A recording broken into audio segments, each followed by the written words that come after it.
Bienvenue dans J'aime l'écho, l'émission qui donne la parole aux chefs d'entreprise. Maître Franck Michel, bonjour.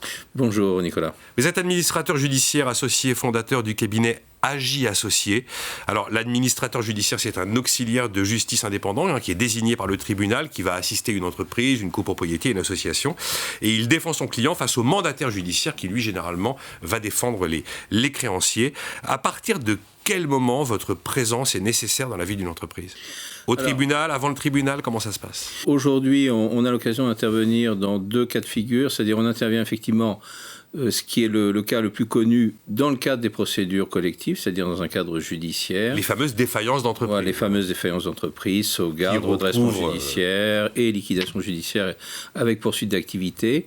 Et en fait, nous intervenons également depuis quasiment 20 ans dans ce qu'on appelle le secteur de la prévention, qui vise à éviter les dépôts de bilan et qui sont en fait des procédures amiables dans lesquelles nous avons effectivement un rôle de plus en plus important. Et alors concrètement, quelles sont les actions qu'on peut mener en termes de prévention justement ?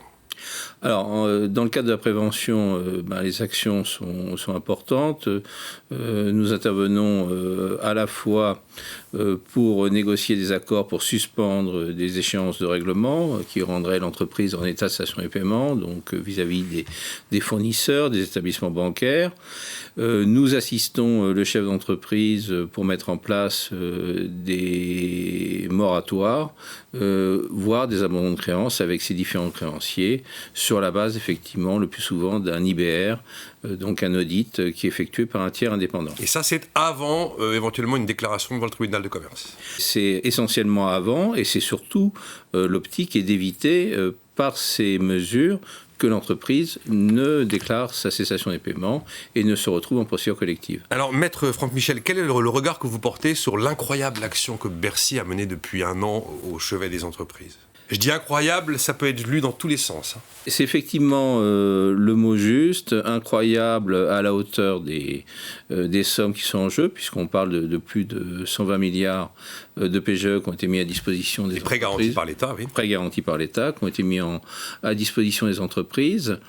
Là où effectivement la question peut se poser, c'est les modalités de remboursement, puisque aujourd'hui nous vivons une période où les entreprises ont pu bénéficier de ce dispositif. Normalement, ce dispositif prévoyait que ces prêts étaient remboursables au bout d'un an. Le délai d'un an a été repoussé à nouveau d'un an. On évoque, et ça a été mis en place effectivement, la possibilité d'amortir sur 5 ans.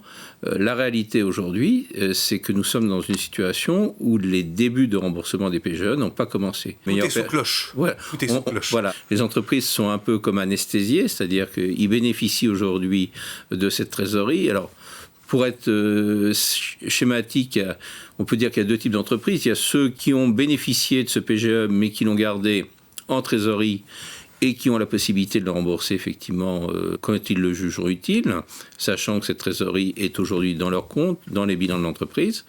Et puis il y a toutes les entreprises qui ont utilisé ce PGE, et là se posera effectivement des difficultés liées au remboursement de cette dette. Comme toute entreprise, la dette ne peut être remboursée que sur la restauration d'un cash flow. Alors, est-ce que ce cash flow sera là ? Voilà. Maître Franck Michel, vous évoquiez justement ces PGE qui n'ont pas été consommés. Juste la Banque de France nous a dit récemment que l'endettement net, donc défalqué de la trésorerie, avait finalement relativement peu augmenté en 2020.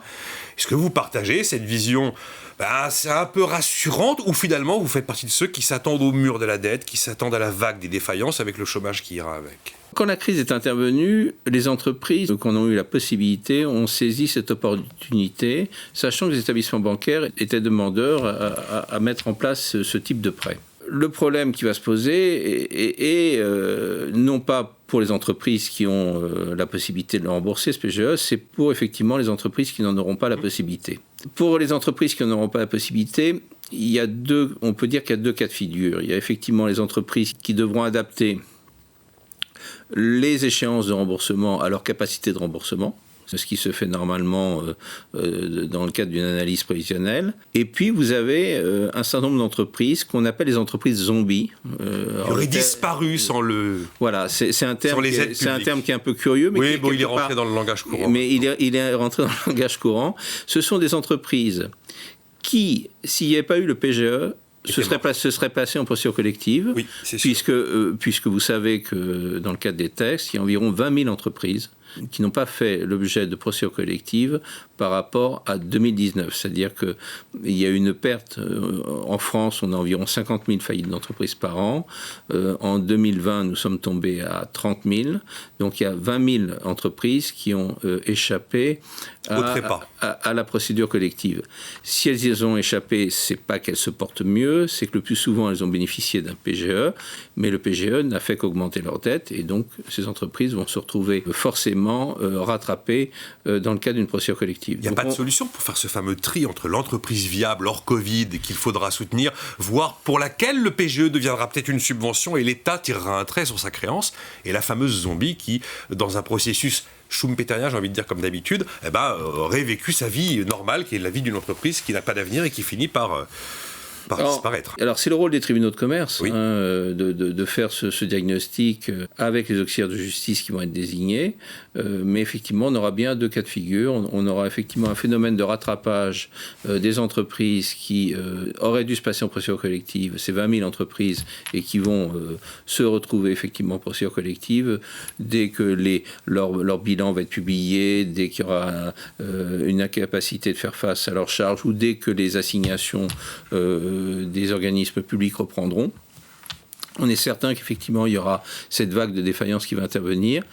Et l'enjeu pour nos professions va être aussi essentiellement de traiter les entreprises qui sont saines, mais qui vont avoir, elles, des difficultés pour rembourser le PGE par rapport effectivement à l'impossibilité, notamment de rentrer dans les délais de 5 ans, puisqu'il est autorisé aujourd'hui par les conditions. Je ne vous sens pas totalement pessimiste quand même. Vous avez l'air de dire qu'on voit arriver la chose avec un petit peu de temps devant soi et un peu de sérénité quand même. Non, il ne s'agit pas de pessimiste, mais il y a quand même eu un phénomène retardateur. Total. Retardateur. Il va falloir traiter ces entreprises, et là, il faudra, j'allais dire, sans être dans la position de l'infirmier qui, pendant les guerres anciennes, mettait une croix sur les personnes en disant celui-là on va l'opérer, celui-là on ne va pas l'opérer, etc. Il va falloir effectivement faire la part des choses et essayer de dégager les entreprises qui ont du potentiel de celles qui doivent partir sur une cession, une transmission d'activité. Quelle est l'étape d'après? C'est ce qu'on appelle maintenant les PPSE, les prêts participatifs soutenus par l'État. Ils ont été décrits par le menu par Bruno Le Maire, le ministre de l'économie. 20 milliards au total mobilisés par les assureurs, dont 6 milliards sont garantis par l'État, avec soit des obligations dites de relance, ou alors sinon un prêt, tout simplement un prêt remboursable, mais sur le long terme, du coup dit quasi fonds propres. Est-ce que cette solution-là vous semble la bonne? Est-ce que les montants sont suffisants? La réalité, c'est que les entreprises, aujourd'hui, il est important de restaurer les fonds propres des entreprises. Et puis, il y a le contribuable que je suis, que vous êtes, et qui se dit, mais combien cela va-t-il coûter? Et in fine, qui va payer la note? Je crois qu'aujourd'hui, personne n'est gagnant, en tout cas, à ce que notre tissu entrepreneurial, et je ne parle pas que du tissu industriel, que notre tissu entrepreneurial français se retrouve durablement affaibli par une vague de défaillance. Donc, clair, il faut passer. La note, ce sera l'assurance chômage et tout ce qui va avec. Quelque part, on a énormément également d'entrepreneurs qui vivent de leur entreprise. Ce sont des gens qui investissent dans l'entreprise et tout. Donc, il est important de restaurer leur morale et de restaurer les fonds propres. Donc, tout ce qui va dans ce sens est un point extrêmement positif. Maintenant, je pense que le vrai enjeu va être de voir comment vont être traités les PGE qui ne pourront pas être remboursés sur 5 ans. Alors, est-ce que ces PGE qui ne pourront pas être remboursés sur 5 ans, ça va entraîner un cas de défaut? Je pense que oui, c'est-à-dire que normalement la garantie de l'État va cesser. 90% de garantie. Est-ce que ça va pousser à ce moment-là les banques à abandonner? Peut-être, en tout cas. Et dans ce cas, est-ce que ça va permettre de restaurer les fonds propres? Oui. Mais il faut également être méfiant parce qu'il ne faudrait pas qu'au bénéfice de ces abandons, on se retrouve avec des fonds spécialisés dans la dette qui eux interviennent dans les entreprises opportunément, sachant que ces fonds spécialisés vont porter un endettement qui est en général beaucoup plus coûteux que l'endettement bancaire et sont beaucoup plus impliqués et sont beaucoup plus intervenants dans la gestion pour mettre en place des restructurations, notamment des plans sociaux. Donc effectivement, il y a un juste milieu à trouver. Merci Maître Franck Michel d'avoir été avec nous. On rentre dans une période où on va avoir particulièrement besoin de gens comme vous. Donc vous êtes associé fondateur du cabinet AJ Associés. Merci beaucoup.